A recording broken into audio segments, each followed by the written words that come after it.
Paris Saint-Germain maybe had the two next who could pretend with Neymar and Mbappé to be there, you know. But you have many who hover around a little bit, like Griezmann, many players, and I would say when you speak about Messi and Ronaldo, we think as well that for a while in Europe you had Ribéry and Robben as well, were absolutely dominant. And but what Messi and Ronaldo have done will be difficult to achieve for anybody, because people who score, who are for such a long time, 12, 13, 14 years, score 50 goals per year, you know, that is something. We will only realize what they did when they stopped to play.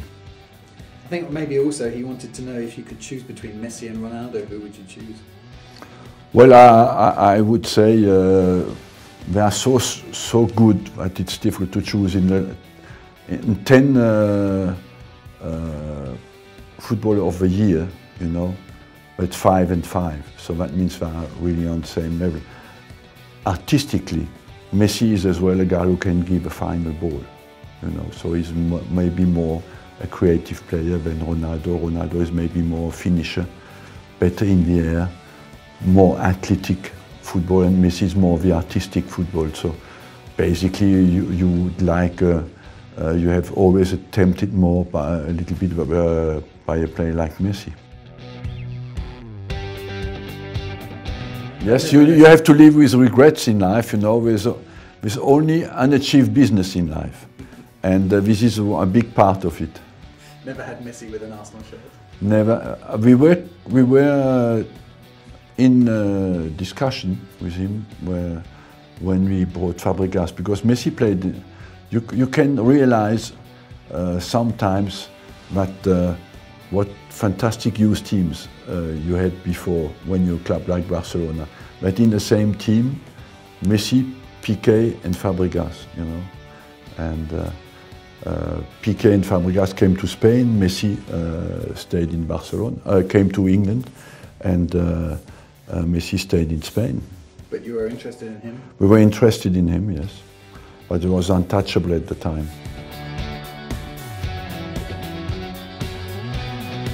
Look, he's 20 goals away, basically, if you want to be as concrete as possible. But he has similarities with Messi. After, you must find the consistency of Messi, and I find him a bit as good a finisher, you know, but Messi has the complete thing. He gives the final ball as well, and Salah is a bit obsessed now by finishing himself.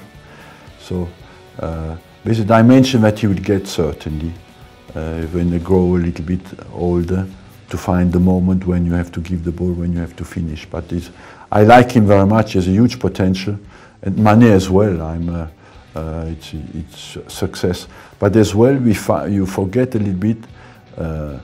The guy who sacrifices himself, you know, is Firmino. And like Suarez did that for Messi and Neymar. The guy who works for the team, who works for everybody and gets them to shine. And this piece of the jigsaw is always very difficult to find. A striker who is generous.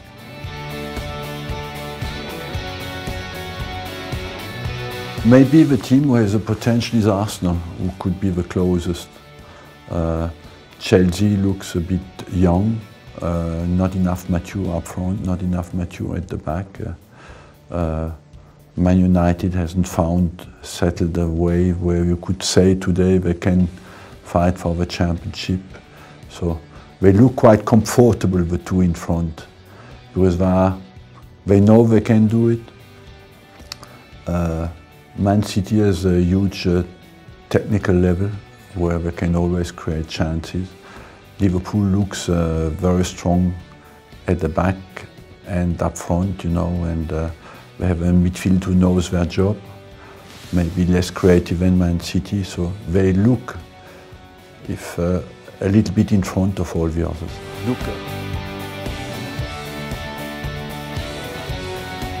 I have been in touch with some people at the club, but I felt that it was, when you go like that, you cannot be half in and half out. You let people who come in work, their way, and I wanted to take a complete distance. It's still a bit early maybe to go back, but I haven't been back at the club now.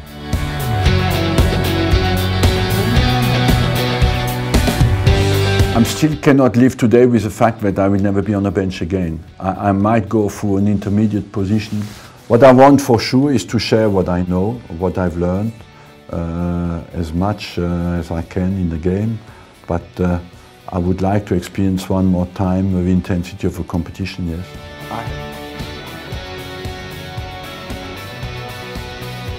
What happened is that I took a distance a little bit, and I was realizing that I lived like somebody in a coma for 35 years, and who woke up and saw, oh, something different in life, and just my club, my game, and my work. And so I thought maybe I have to analyze that better and take a little bit more longer distance. So I was tempted, and as well a little bit afraid to dive back into it straight away.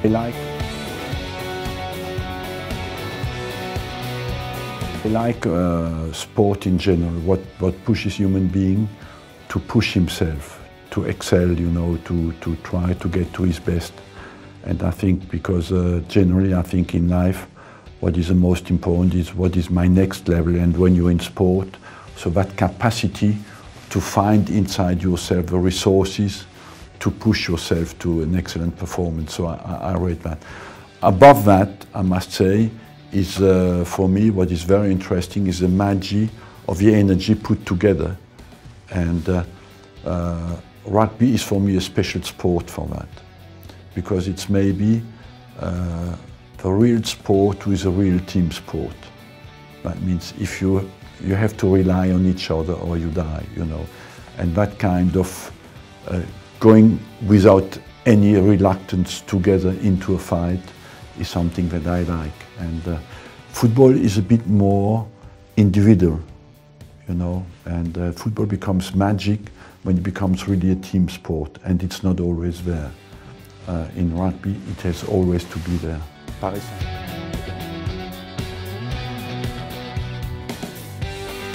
It's scandalous, you know. You want sport has one huge advantage. It's no matter where you come from, who you are, what's your name, what's your color. If you're good, you play.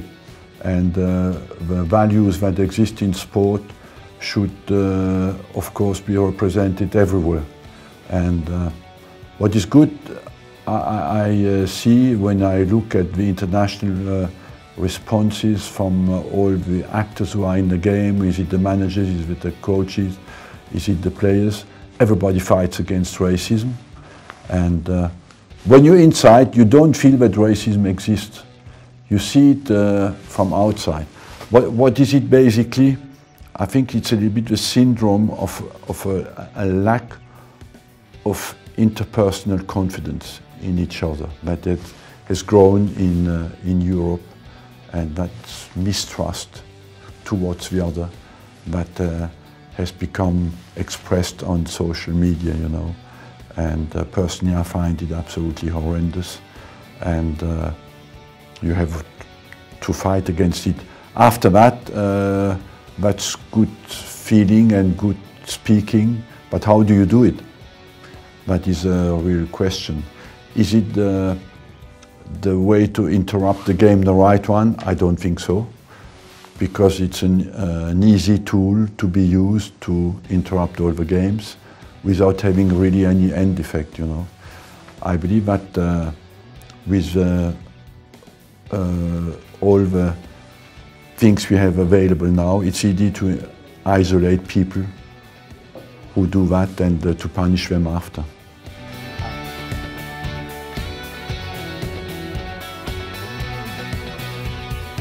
I'm of course against homophobic chants, and but I don't think that you have to interrupt the game, because it's first of all, you don't know for how long the game is interrupted, and I'm not sure that it is the right decision. Even the players try to to come up against that. I think you have to isolate people who do it and forbid them to come to the games.